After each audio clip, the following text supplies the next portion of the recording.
আসসালামু আলাইকুম। আপনারা কেমন আছেন? আলহামদুলিল্লাহ আমি ভালো আছি। আজকে আমি নিজে হাতে কি কাজ করলাম সেগুলো আপনাদের সাথে শেয়ার করব ইনশাআল্লাহ। আমি নিজে হাতে শুটকি মাছ বানাইছি, সেগুলো আপনাদের সাথে শেয়ার করব। এই যে অনেকগুলো মাছ আনছে এখানে। এই মাছগুলো আনছে আমার বড় মেয়ের জামাই, কিন্তু এই মাছগুলো আমাদের ঘরে বেশি একটা পছন্দ করে না, এই পোনা মাছ। তো এখন টাকা দিয়ে কিনে আনছে জামাই, মাছগুলো তো আর ফেলাই দেওয়া যায় না। এই কারণে মাছগুলো সুন্দর করে কাটে ধুয়ে পরিষ্কার করে নিলাম। এখন এগুলো রোদ্রে দিয়ে শুকাবো, তারপরে শুটকি মাছ বানাই, এগুলো রান্না করব আমি। এই যে এইখানে লবণ হলুদ দিয়ে মাখায় নিলাম আর রোদ্রে দিয়ে শুকাইলাম। এখন এই দেখেন কত সুন্দর শুটকি মাছ হয়েছে।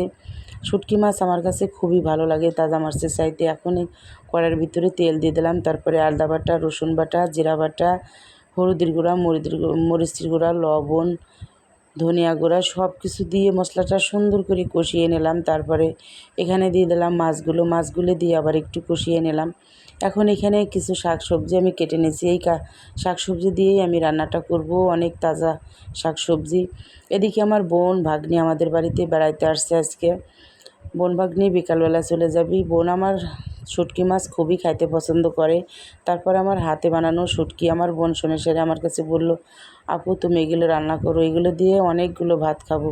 বলছি আচ্ছা ঠিক আছে। আমি এখানে শুটকি মাছটা রান্না করতেছি, কিন্তু আমার বোনের হাতের রান্না আমি অনেক দিন হলো খাই না। এদিকে আমার বোন আম মাখানোর জন্য প্রস্তুতি নিতেছিল, আর সেই শুটকি মাছটাও রান্না করতেছিল আমার বোনের হাতে রান্না অনেক দিন খাওয়া হয় না। তাই বলছি বোন তুই বসে রান্না কর, আমি আজকে দেখব।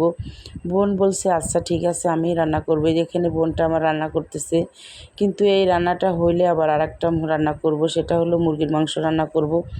আর এদিকে এই যে আমগুলো চুলো হয়ে গেছে, কেটে নিয়েছে। এখন আমার বোন লবণ, চিনি, কাঁচামরিচ দিয়ে আমগুলো মাখাচ্ছে। এই আম মাখানো দেখলে সবারই জিহ্বায় জল চলে আসে। এই যে দেখেন কত সুন্দর আম মাখানো। আমরা সবাই মিলে একসাথে বসে আম মাখানোগুলো খাইতেছিলাম আর অনেক আনন্দ মজা করতেছিলাম। এই কাঁচা আম মাখানো অনেকই ভালো লাগে, মজা লাগে খাইতে, কিন্তু কাটার আলসিতে এই আম মাখানো হয় না। এই যে এদিকে কথা বলতে বলতে সবজিটা রান্না করা হয়ে গেছে। এখন মুরগির মাংসটাই রান্না করবে আমার বোন।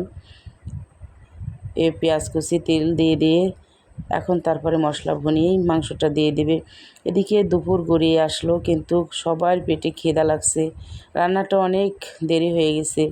আর আজকে পয়লা বৈশাখ আমরা অনেক উৎসাহ করে সবসময় করে থাকি পান্তা ভাত, ইলিশ মাছ, আরও অনেক ধরনের রান্না।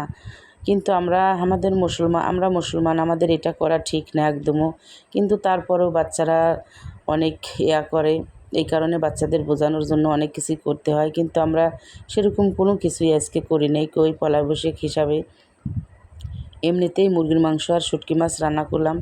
এগুলো আমরা আজকে দুপুরে খাওয়া দাওয়া করব। আমার বোন খাওয়া দাওয়া করে চলে যাবে, বোন ভাগ্নি। এখানে যে মশলাটা ভোনানো শেষ হয়ে গেছে, এখন মাংসটা দিয়ে দিলাম, এলাচ দিয়ে দিলাম এইখানে। এখন মাংসটা রান্না হইলেই তারপর আমরা খাওয়া দাওয়া করতে বসবো। এদিক আম মাখানো খেয়ে সবার কাছে মজা লাগছে, ভালো লাগছে। মাংসটা হয়ে গেছে, এখন এই যে ঝোলটা দিয়ে নামিয়ে নিলাম। আর এখন খাওয়া দাওয়ার পর। আর আমার এই ভিডিওটা যদি ভালো লাগে লাইক কমেন্ট শেয়ার দেবেন ইনশাআল্লাহ।